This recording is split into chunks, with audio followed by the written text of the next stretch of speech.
皆さん、こんにちは。おしゃれ着物が着たい久美子です。はい、ですね、売れ残った商品を配送で家に送り届けてもらったので、それが届きましたので、今からね、どんなものが売れ残ったのかをご紹介したいと思います。今、積んでるのはですね、証券のカラー襦袢ですね。証券のカラー襦袢は、あんまりやっぱ季節もあったのか売れなかったですね。麻の襦袢の方が人気で、サイズの大きいものはだいたい売れちゃいました。雪が61センチ以下のものの麻の襦袢は残っちゃいましたね。これは、またメルカリで販売しようかなとは思うんですけれども、メルカリはね、今回イベントで販売した5000円みたいなね、ちょっとお安いお値段ではないので、この先ちょっと売れるのかどうかが心配ですが、一応メルカリの方に載せようかなと思います。はい、じゃあ襦袢以外のものを見ていきますね。こちらは2日目に持っていった証券の着物ですね。これはちょっと地味だったからかな。あとこちらの紬は3点セットだったんですよ。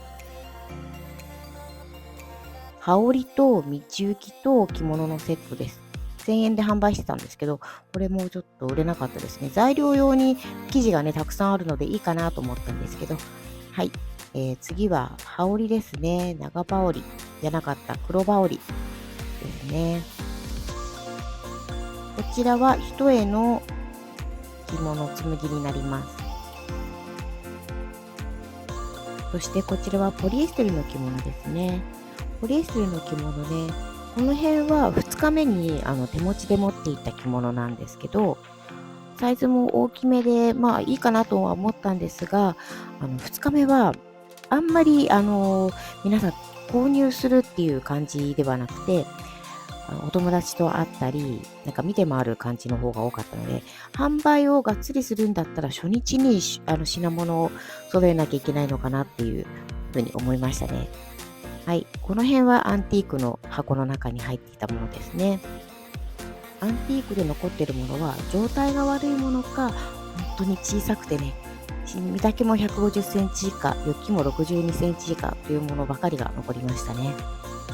で、こちらはポリエステルの着物なんですけど、裏は確実にポリエステルって分かってたんですけど、表が触った感じ、証券っぽい感じもして、ちょっと判断に迷ってたので、ちょっと売る気持ちがね、少し弱かったので、残っちゃったんですよね。でもこれ、家に帰って、裏からね、糸を1本なんとか取り出して、燃焼実験をしましたら、ちゃんとポリエステルでしたね。あれすごく皆さん人気で、たくさんの方が羽織ってくださったんですけれども、はい、証券かもしれないということで、洗えないかもしれないですねっていうことで、残ってしまいましたね。で、こちらね、人気だったんですけど、穴が開いてて状態が良くなかったので、この丸いもんのやつがね。なので、ちょっと売れなかったですね。こちらはね、材料用として、他にも売れ残ったもので、着用が難しいのとまとめて一緒に材料用で販売したいなと思っています。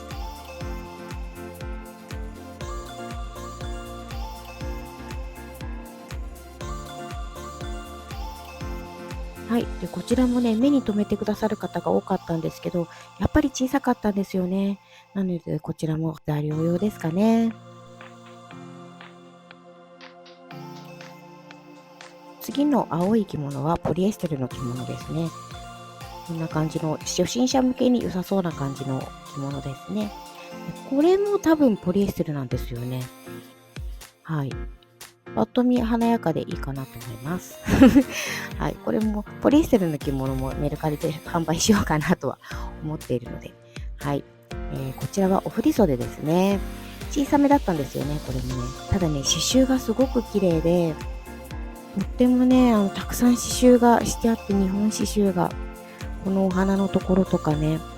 で、私がとてもすごく素敵だなと思った部分を今からお見せしますね。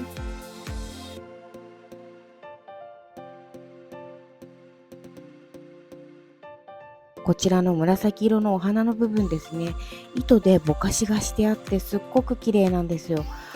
素晴らしい手仕事だなと思いました。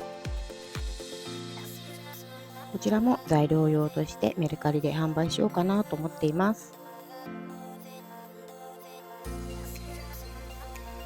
で、最後もこちらもポリエステルの着物ですね。はい。持ち帰ったものがこんな感じでした。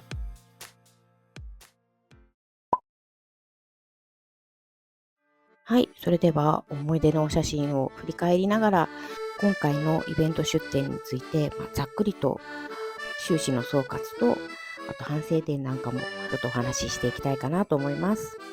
まずは初日ですね。初日はね、人手もすごく多くて、販売的な感じでは盛り上がったんですよね。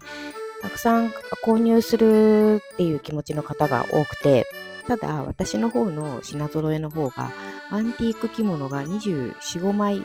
と長襦袢みたいな、とても数が少なかったので、めぼしいものは早いうちに売れてしまったので、1日目の後半もだいぶ暇になっちゃったんですよね。そして2日目は初日に来た方がまたいらっしゃったりとか、そこまでは販売が頑張れなくて、2日合わせて売上の合計が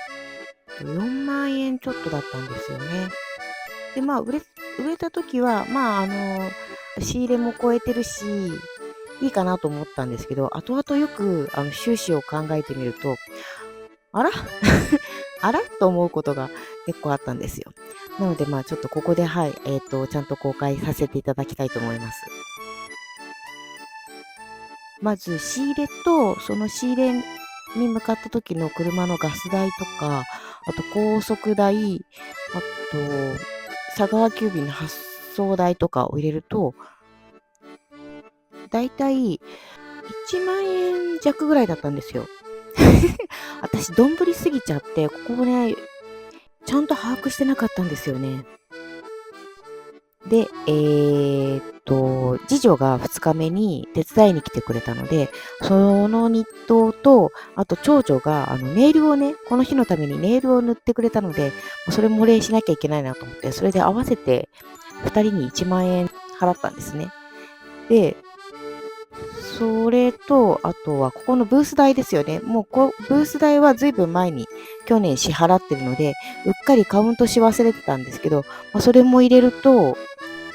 仕入れが1万円、姉妹に1万円、ブース代が1万円、あと、私のこ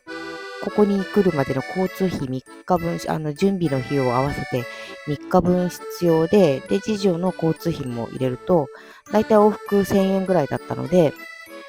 1、2、3、4000円ですね。あれって感じじゃないですか。もうここで売上金をオーバーしそうなんですよ。で、ここに長襦袢の材料費とか、染め子代とかはね、入ってないんですよ。あらあれもしかして赤字か赤字かっていう感じになったんですよね。丼ですけど、丼でざっくり、これは赤字認定かな。売るものが、そもそも準備した量が少なかったなっていうのは思いました。2日目に。初日に気づけって感じですけど、2日目にね、このアンティークの箱2つか3つぐらいあってもよかったなと思いましたね。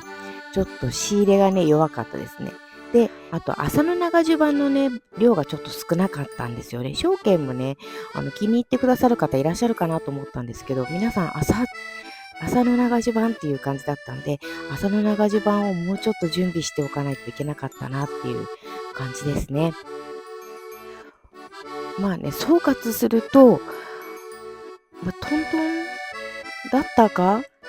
ちょい赤字だったかっていう感じってことにしておきたいなと思います。またね、来年も出したいなと思うので、これを反省点として、またね、同じことをするかどうかはちょっと今考え中です。ワークショップ的なものもやりたいなと思って、そっちの方向でもちょっと考えています。出店の一番初めの動機は、視聴者の方とね、お会いできたらいいな、楽しい時間が過ごせたらいいなと思っていたので、その初めのね、目的は果たせたかなと思うので、全然これで良かったなとは思うんですけれども、売り上げがね、上がったら、ちょっと夏休みとかね、仕事しないで少し遊べるかなと思ってたんですけど、まあそうはいかなかったようなので、普通にパートを頑張りたいと思います。いや、やっぱりね、商売をするってすごい大変なことなんですね。うん、いい勉強になったし、はい、とてもいい経験だったなと思います。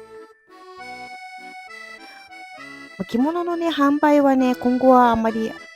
しないかなとは思うんですけど、襦袢を染めたりとかしてね、販売するのはメルカリでは続けていこうと思っているので、よかったらメルカリで探してみてください。はい、ということで、この今回は私のこの詳細のなさが浮き彫りになったというところで、もうちょっとね、本当に真剣にやるんだったら、もっといろいろ考えてやらなきゃいけないんだなっていう勉強になりました。それにしてもね、たくさんの方にお声をかけていただいて、この東京着物ファンフェスタに出展できたのは本当に自分にとっても挑戦だったし、まさかのね、トークショーまでやってしまうというね、私の人生において本当に思い出深いイベントだったなと思います。